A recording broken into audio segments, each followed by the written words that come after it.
réalise un éclaté d'un conveyeur industriel afin de voir en détail différentes pièces qui le composent.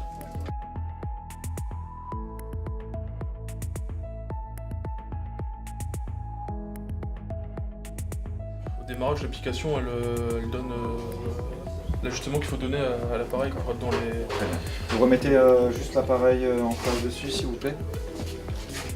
En licence IE2I, on apprend les bases technologiques en mécanique, électricité. Ensuite, on va également apprendre à résoudre les problèmes techniques lors des phases de montage chez les clients.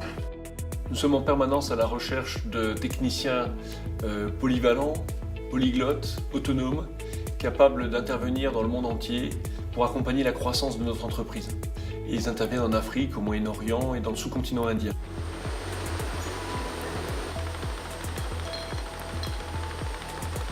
Les spécificités de cette licence professionnelle sont clairement l'ouverture à l'international.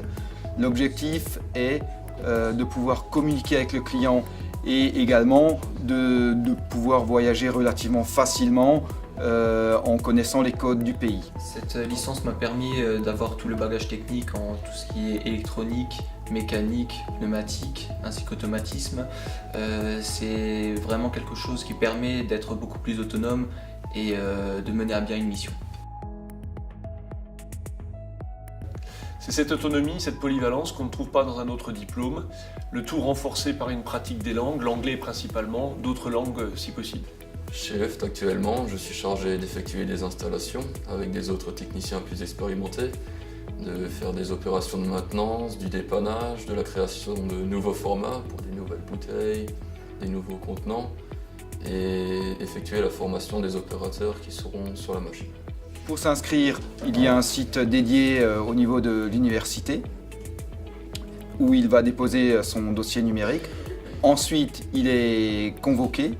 Alors, il est convoqué à un job dating qui va lui permettre de trouver plus facilement une entreprise pour son apprentissage. C'est bien de faire une licence IE2I parce qu'au-delà de la compétence technique, il faut aussi des compétences humaines, la polyvalence et la maîtrise des langues qu'on ne trouve pas dans les autres diplômes.